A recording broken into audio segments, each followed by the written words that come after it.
Bonjour, bienvenue à une nouvelle vidéo sur ma chaîne YouTube. Alors aujourd'hui, je vais vous présenter un nouvel outil d'analyse statistique qui s'appelle Julius. Julius, bien sûr, tout le monde en parle aujourd'hui sur les réseaux sociaux. Et vous allez voir, c'est un outil que nous allons tester sur différentes choses. Alors pour trouver Julius, alors c'est un outil qui utilise l'intelligence artificielle pour répondre à vos questions statistiques. Alors pas pas Julius Randle ni Julius César, mais vous avez ici Julius AI. Vous cliquez dessus et vous allez tomber sur exactement celle-là.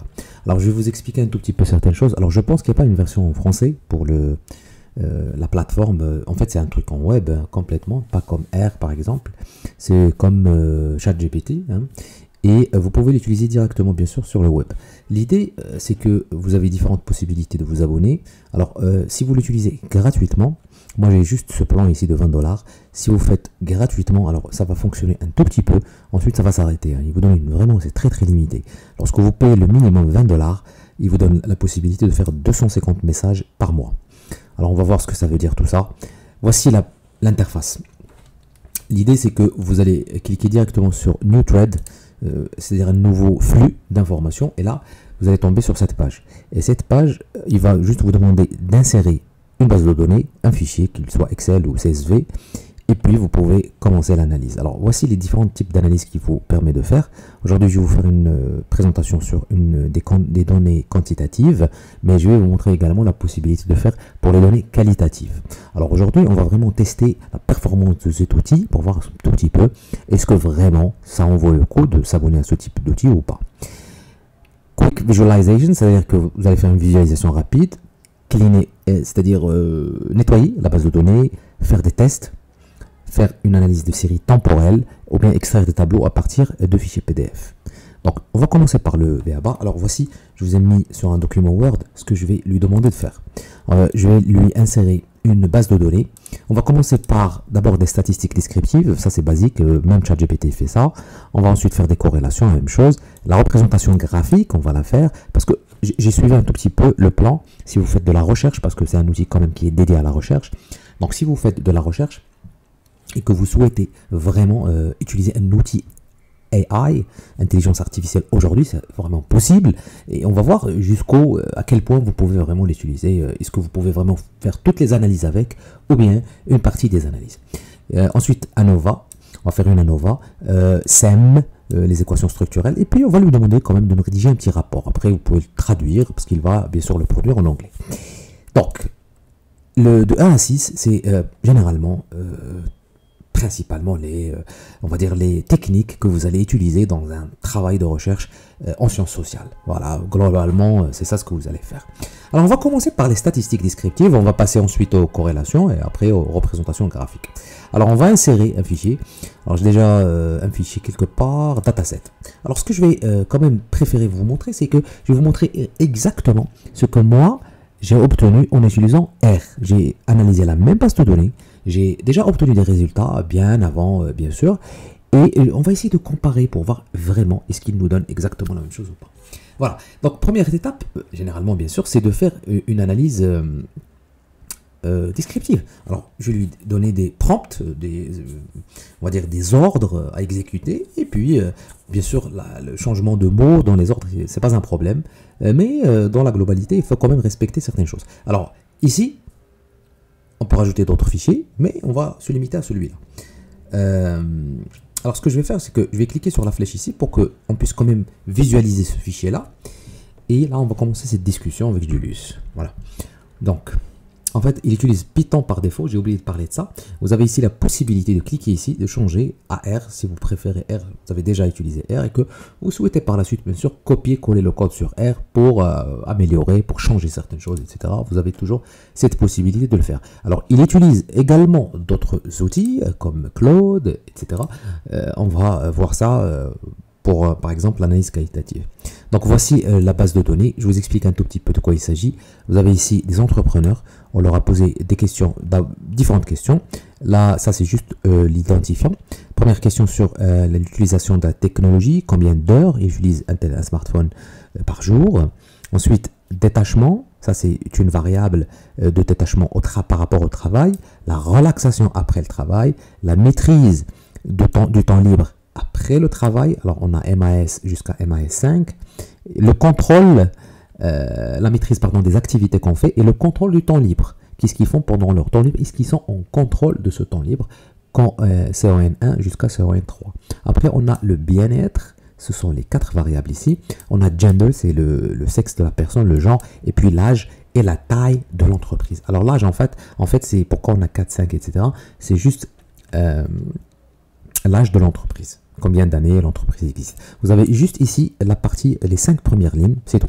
Et voilà, donc il me donne, etc., etc.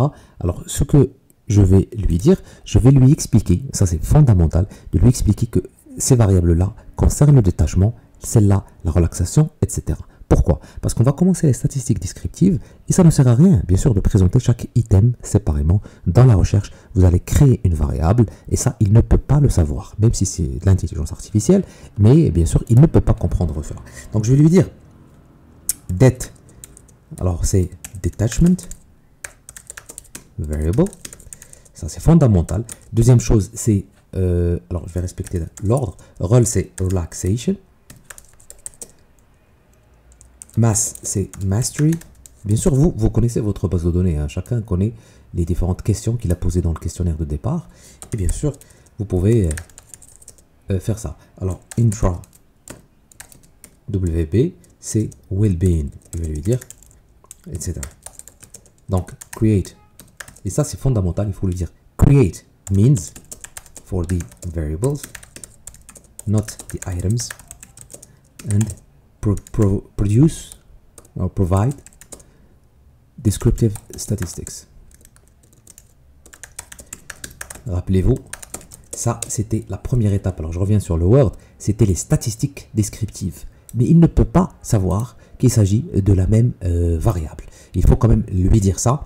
Je pense que c'est un prompt que vous pouvez copier-coller directement. Bien sûr, là, il va bien sûr comprendre qu'il s'agit. Alors, il va utiliser Python. On ne va pas s'intéresser au code du tout.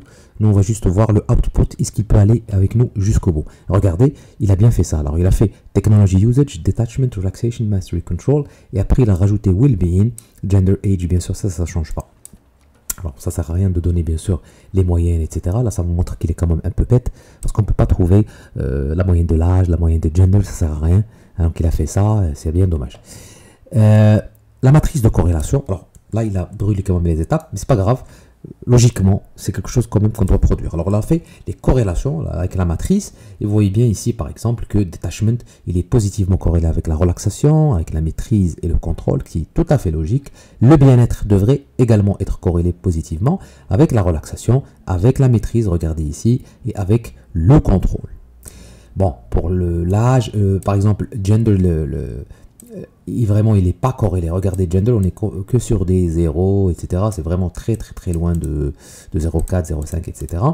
Voilà, vous avez compris. Donc, il a produit la matrice de corrélation sans qu'on la lui demande.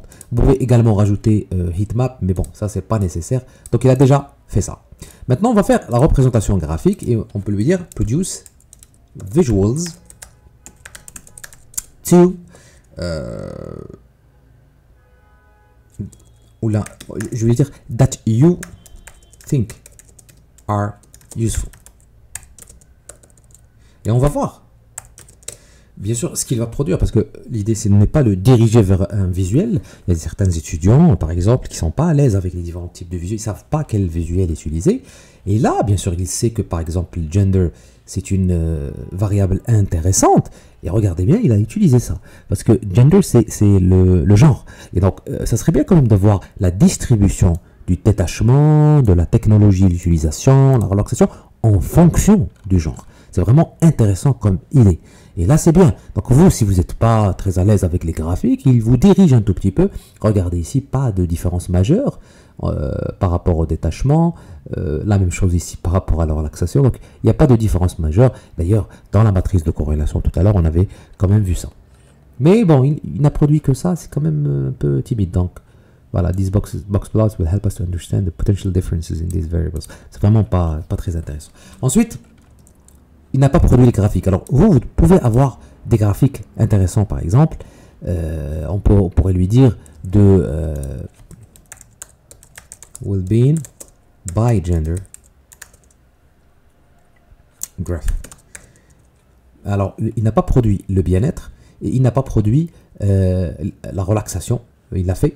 Il n'a pas produit le maîtrise, mastery. Et puis la dernière variable, c'est relaxation, detachment, maîtrise and control, je pense. Ouais. Ah, donc il n'a pas produit ça. Et ça, c'est bizarre. Donc le fait qu'il n'ait pas fait ça, on commence déjà à trouver certaines limites. C'est-à-dire que des fois, il va réfléchir. Même si le mot il est un peu fort, mais il ne va pas produire nécessairement ce qu'on attend de lui. Regardez ici, il n'y a pas de différence. Regardez bien les médianes. Ça, ce sont les médianes en trait horizontal. Elles sont vraiment très très proches pour le bien-être, pour la maîtrise et pour le contrôle. Donc il n'y a pas de différence majeure. Voilà. Donc en plus, ce que j'aime bien sur Julius, c'est qu'il vous donne l'interprétation. Show the distribution. This can help us understand.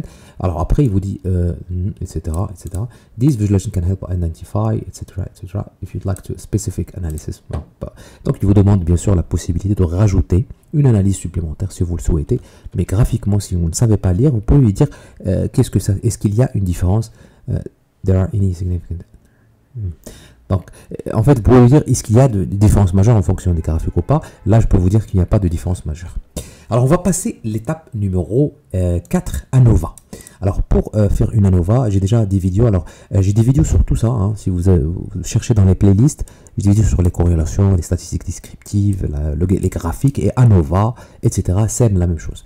Donc là, on va lui demander do an ANOVA. Alors, ANOVA, c'est une technique qui n'est pas assez très avancée, mais qui est quand même intéressante.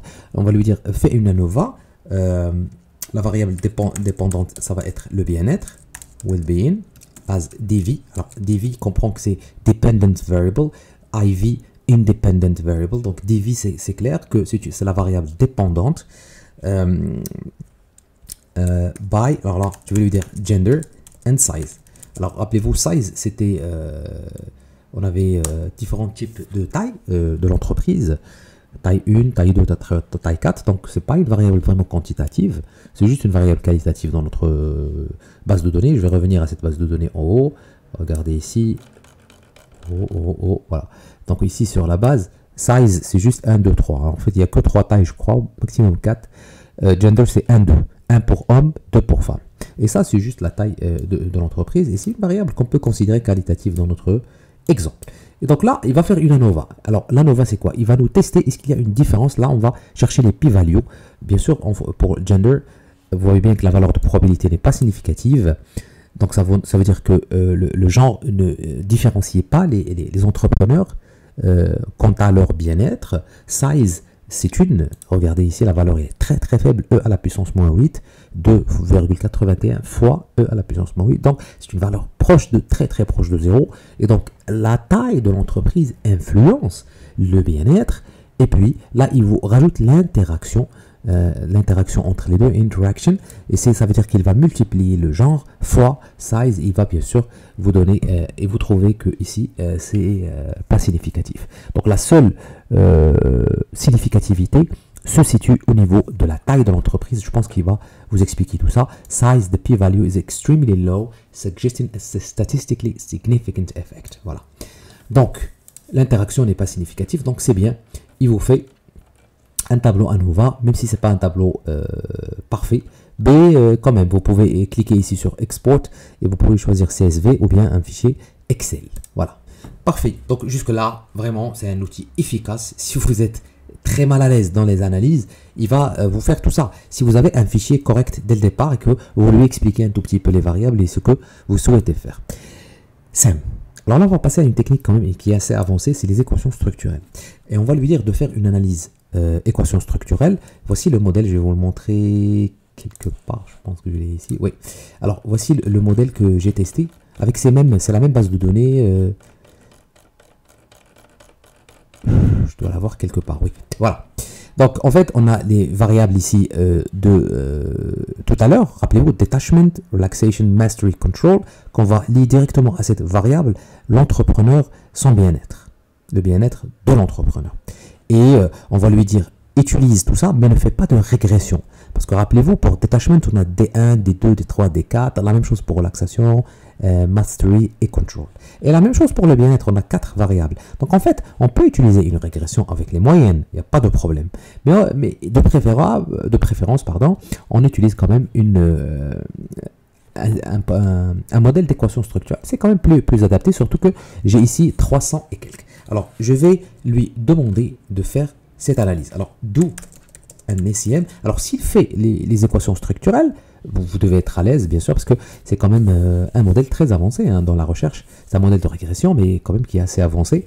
Et s'il est capable de le faire et produire des résultats et faire un petit rapport après, c'est quand même, voilà, c'est très intéressant comme outil. Donc, do an SIM with.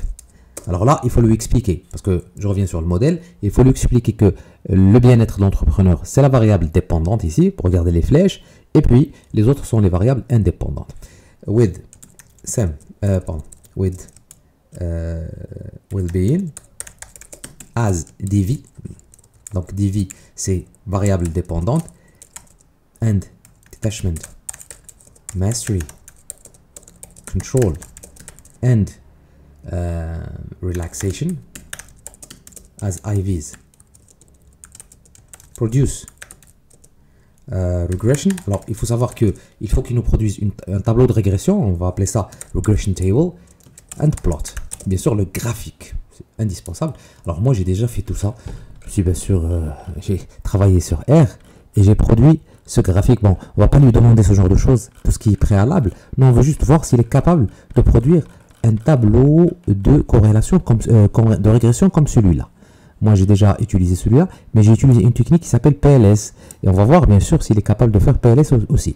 Mais lorsqu'on dit SEM, c'est pas principalement PLS pour un logiciel, bien sûr, ni en statistique, mais on va voir. Donc, l'idée, c'est qu'il nous produise des coefficients comme cela, et puis des valeurs de probabilité, ou bien des valeurs T. Et on va voir, est-ce que les valeurs qu'il va produire se rapprochent. Parce que généralement, l'analyse PLS avec les équations structurelles n'est pas très éloignée avec l'analyse classique SEM que devrait nous produire, bien sûr, Julius. Alors là, il fait tout ce qu'il a à faire, et il me dit quoi? Erreur. Alors souvent, il me dit qu'il y a des erreurs, il y a des valeurs manquantes, etc. Voilà, Rose, tout ça, on s'en fout. Alors, il va recalculer. J'ai remarqué ça, j'ai fait ça tout à l'heure. Et je lui ai demandé de faire une analyse SEM. Et il a toujours fait des erreurs. Mais à la fin, il a produit quand même un résultat. Donc, ça peut arriver qu'il fasse des erreurs.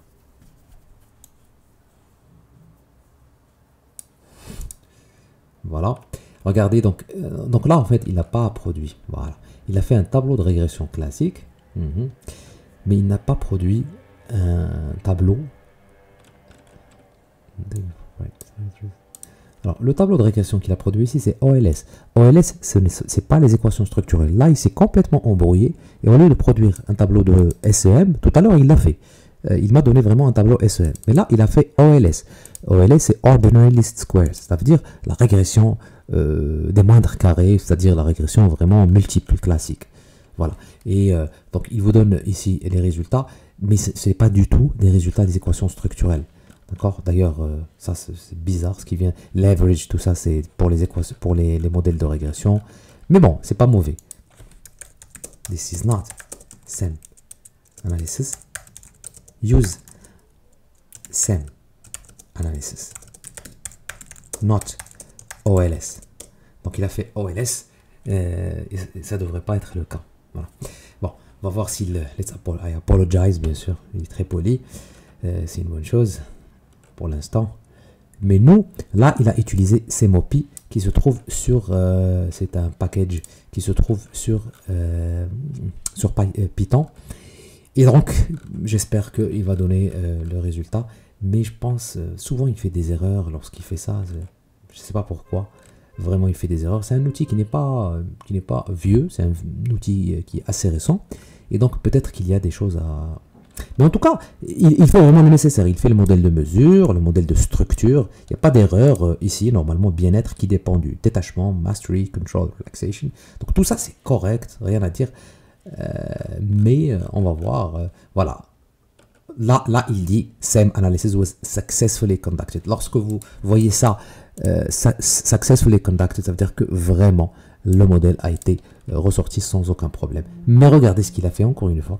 Il a fait l'erreur de produire, bien sûr, différentes. Bon, nous on va pas s'intéresser à. Bon, il a fait les items, etc. Nous on ne s'intéresse pas aux items. Lorsqu'on fait un modèle d'équation structurelle, on n'a pas besoin de ça. On a juste besoin des construits liés à leurs variables dépendantes. Mais voilà, j'attends toujours. Regardez, donc, il reste quand même assez limité. Alors que les équations structurelles, c'est un modèle quand même qui est assez utilisé dans la littérature et que devrait quand même réaliser une application payante comme Julius. Bon. Des fois il le fait, des fois il le fait pas. Tout à l'heure il m'a donné le résultat, mais là je trouve pas de résultat. Malheureusement, c'est pas le cas. Voilà. Donc il n'a pas fait de résultat. Alors je vais lui demander la dernière tâche à accomplir. Produce report for the analysis used in this. Comment ils appellent ça? Alors ils appellent ça quelque chose comme thread, fil de discussion. Voilà. Et là il va, voilà. I will focus on the specified cells in SEM table which relate to, then compile a comprehensive report summarizing the analysis conducted, including ANOVA, OLS, SEM. Alors OLS, moi je lui ai pas demandé de faire OLS. La régression, il l'a fait tout seul. Alors c'était pas quelque chose que je lui ai demandé. Voilà. Et là, il vous produit un rapport quand même. Donc, to evaluate the effect of gender and size. Il vous dit, voilà, par exemple, le genre pas significatif, rappelez-vous tout à l'heure. La size, la taille de l'entreprise, c'était significatif avec la p-value. Et l'interaction, c'était pas significatif. Ça, c'est les résultats d'ANOVA. Après, bon, OLS, j'ai pas demandé. Bon, on va zapper cette partie. Après, SEM, voilà, il fait intra. Tout ça, c'est n'importe quoi. Ce qu'il a produit ici, c'est n'importe quoi. Bon, il me dit que c'est significatif pour detachment, c'est significatif négatif, positif pour maîtrise et significatif pour contrôle. Relaxation, pas significatif. Voilà. Mais je ne sais pas d'où il a sorti tout ça. Peut-être que ici il a mélangé. Voilà, parce que là j'ai les items. Ah oui, j'ai pas fait attention. Alors en fait là, les premières lignes, les 4 premières, ce sont les lignes des régressions en fait. Et en bas, on a les items. Donc, il a mélangé tout ça dans un tableau. On fait jamais ça, mais c'est pas grave. Donc là, il s'est basé sur ces estimates et leur valeur de probabilité. Significatif, significatif, significatif. Les 3. Et ici, on a la valeur qui est négative. Vous voyez bien ici, là, le moins juste à côté pour detachment. C'est pour ça qu'il a dit ici que detachment significant négative. Et puis, mastery positive, control positive. Et puis, relaxation not significant. D'accord? Donc, en fait, pardon, ça c'est OLS. Donc, regardez, c'est les mêmes résultats que pour l'OLS que pour SEM. Souvent, pas souvent, mais ça arrive que les résultats soient similaires entre SEM et régression. Surtout que c'est un modèle qui n'est pas complexe. Et voilà. Donc, ça va. Donc, c'est pas mauvais. Il a produit les éléments qu'on lui a demandé. Voilà, il vous met tout ça ici. Je trouve que, bon, c'est assez bien fait. Finalement, pour conclure, je trouve que c'est un outil qui est très intéressant pour les analyses date d'aujourd'hui. Certainement, il va s'améliorer. Dans la vidéo suivante, je vais essayer de vous parler de ses capacités en termes d'analyse de données qualitatives. Ça, c'est vraiment majeur parce que quand même un outil d'intelligence artificielle qui fait de l'analyse d'outils qualitatifs, c'est quand même une révolution, je trouve, parce que c'est très compliqué de faire de l'abstraction de données. Voilà.